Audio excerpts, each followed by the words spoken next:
Hi friends, welcome back to our channel. ఈరోజు మన కిచెన్లో మేదువడని అప్పటికప్పుడు ఇడ్లీ పిండితో సింపుల్గా అండ్ టేస్టీగా ఎలా చేయాలో చూపించబోతున్నానండి. రుచి అయితే చాలా అంటే చాలా బాగుంటుందండి. పెద్దగా టైం ఏం పట్టదండి. ఇడ్లీ పిండి మిగిలినప్పుడు రుచిగా ఇలా టేస్టీగా వడలు చేసుకోవచ్చండి. ఈ వడలకైతే ఆయిల్ అయితే అస్సలు పీల్చవండి. బ్రేక్ఫాస్ట్లోకైనా లేదా ఈవినింగ్ స్నాక్స్లోకైనా వేడి వేడిగా చేసుకొని తినేయచ్చండి. పైనుంచి క్రిస్పీగా లోపల సాఫ్ట్గా ఎన్ని తిన్నా కానీ ఇంకా తినాలనిపించేలా చాలా టేస్టీగా ఉంటాయండి. ఒక్కసారి ఇలా చేసుకున్నారంటే మీరు మళ్ళీ మళ్ళీ ఇదే విధంగా చేసుకుంటారండి, అంత బాగుంటాయి.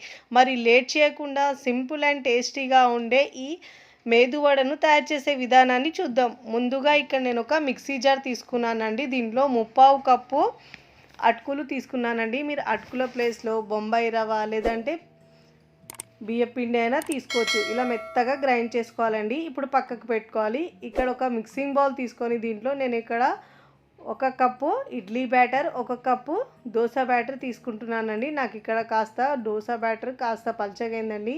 మీకు ఒకవేళ పిండి ఏమైనా గట్టిగా ఉంటే 1/2 కప్ అయినా తీసుకోవచ్చు అటుకులు. నేను ఇక్కడ 1/4 కప్పు తీసుకున్నాను, నాకు పలచగా ఉంది కాబట్టి. కరెక్ట్గా 1/2 కప్పు సరిపోతుందండి. బ్యాటర్ కాస్త గట్టిగా ఉంటే ఇలా బాగా మిక్స్ చేసుకోవాలి. ఈ రెండింటిని ఇలా బాగా మిక్స్ చేసుకోవాలి. ఒకవేళ మిశ్రమం గట్టిగా అయితే మీరు కొద్దిగా వాటర్ యాడ్ చేసుకొనైనా కలుపుకోవచ్చండి. అదే మీరు బొంబాయి రవ్వ వేసుకుంటే ఒక 10 నిమిషాల పాటు ఇలా మిక్స్ చేసుకొని పక్కకు పెట్టుకోవాలండి. కాస్త బ్యాటర్ గట్టిగా ఉంటే మనకు 1/2 కప్పే పడుతుంది. ఇలా చేతితో బాగా పిండిని మిక్స్ చేసుకోవాలండి. కొద్దిగా వాటర్ వేస్తూ మిక్స్ చేసుకోవాలి. మరీ పల్చిగా చేయొద్దండి బ్యాటర్ని. ఇప్పుడు ఇలా బాగా మిక్స్ చేసుకోవాలి చేతితోనే. మనం ఎంత బాగా మిక్స్ చేసుకుంటే మనకు అంత బాగా వస్తాయండి వడలు అయితే. ఇప్పుడు ఇలా బాగా మిక్స్ చేసుకున్న తర్వాత మూత పెట్టేసి ఒక 5 నిమిషాల పాటు పక్కకు పెట్టుకుందాం. ఇక్కడ 5 నిమిషాల తర్వాత చూపిస్తున్నాను చూడండి. సన్నగా తరిగిన పచ్చిమిరపకాయలు 2 నుంచి 3 వేసుకోవాలండి. మీరు కారాన్ని బట్టి వేసుకోండి. ఒకవేళ చిన్నపిల్లలు తినాలంటే మీరు గ్రైండ్ చేసిన పేస్ట్ అయినా వేసుకోవచ్చు. జీలకర్ర 1 టీ స్పూన్ వేసుకోవాలి. ఇక్కడ నేను సన్నగా తరిగిన ఒక మీడియం సైజు సన్నగా తరిగిన ఆనియన్ ముక్కలు వేసుకోవాలండి. చిన్నగా తరుక్కున వేసుకోవాలి. ఇక్కడ నేను కొత్తిమీర, పుదీనా ఒక 2 టేబుల్ స్పూన్ దాకా సన్నగా కట్ చేసి వేసుకోవాలండి. పుదీనా వేస్తే ఫ్లేవర్ చాలా బాగుంటుందండి. దీంట్లో రుచికి సరిపోయినంత ఉప్పు వేసుకోవాలి. దీంట్లో ఇక్కడ నేను ఒక పించ్ బేకింగ్ సోడా వేసుకుంటున్నానండి. ఇలా వేసుకున్న తర్వాత బాగా మిక్స్ చేసుకోవాలండి. ఫస్ట్ టైం నా ఛానల్ చూస్తున్న వాళ్ళు ప్లీజ్ నా ఛానల్ని సబ్స్క్రైబ్ చేసుకోండి, లైక్ చేయండి, పక్కనున్న బెల్ ఐకన్ని ప్రెస్ చేయండి. ఇలా ప్రెస్ చేయడం వల్ల నేను పెట్టే వీడియో నోటిఫికేషన్ ముందుగా మీ హోమ్ పేజ్కి వస్తాయండి. ఇలా పిండిని బాగా మిక్స్ చేసుకోవాలండి. ఇలా పిండిని బాగా మిక్స్ చేసుకున్న తర్వాత ఇక్కడ మనము ప్రతిసారి వడలు వేసినప్పుడు ఇలా వాటర్లో చేతిని ఇలా డిప్ చేసుకున్న తర్వాత ఇలా కాస్త పిండి ముద్ద తీసుకొని ఇలా వడల్లా చేసుకోవాలండి. వీడియోలో చూపించిన విధంగా ఇలా వేలుతో బొటన వేలుతో ఇలా హోల్ చేసుకోవాలి. ఇలా వడల్లా ప్రిపేర్ చేసుకోవాలి. ఇప్పుడు ఇక్కడ డీప్ ఫ్రైకి సరిపోయినంత ఆయిల్ తీసుకోవాలండి. ఆయిల్ని బాగా వేడి చేసుకోవాలి. ఈ వడలైతే ఆయిల్ కూడా అస్సలు పీల్చవండి. టేస్ట్ అయితే చాలా చాలా బాగుంటాయండి. ఇక్కడ నేను మీకు ఈజీ మెథడ్లో చూపిస్తున్నానండి. వడలు చేయడం అయితే చాలా ఈజీ అండి. ఇలా మనకు టీ స్టెయినర్ ఉంటుంది కదండి, అలా తీసుకొని వాటర్ ఇలా అప్లై చేసుకున్న తర్వాత ఇలా వడలకి ఎంత పిండి సరిపోతుందో అంటే చిన్న ముద్ద తీసుకోవాలండి. ఇలా పిండి ముద్ద తీసుకొని రౌండ్ బాల్లో చేసుకున్న తర్వాత ఇలా లైట్గా ప్రెస్ చేసి మధ్యలో ఇలా హోల్ చేసుకోవాలండి. చాలా ఈజీగా చేసుకోవచ్చండి. ఇలా మనం హోల్ పెట్టుకోవాలి. ఇలా చేసుకొని మనం ఆయిల్లో ఇలా డ్రాప్ చేసుకోవాలి.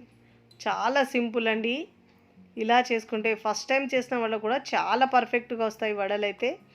ఇప్పుడు ఆయిల్ బాగా వేడైంది కదండి. ఇప్పుడు వడలు వేసుకుందామండి. ఇక్కడ నేను టీ స్టెయినర్తోనే చూపిస్తున్నాను చూడండి, ఎంత బాగా ఈజీగా వచ్చేస్తాయండి. ఇలా వేసుకుంటే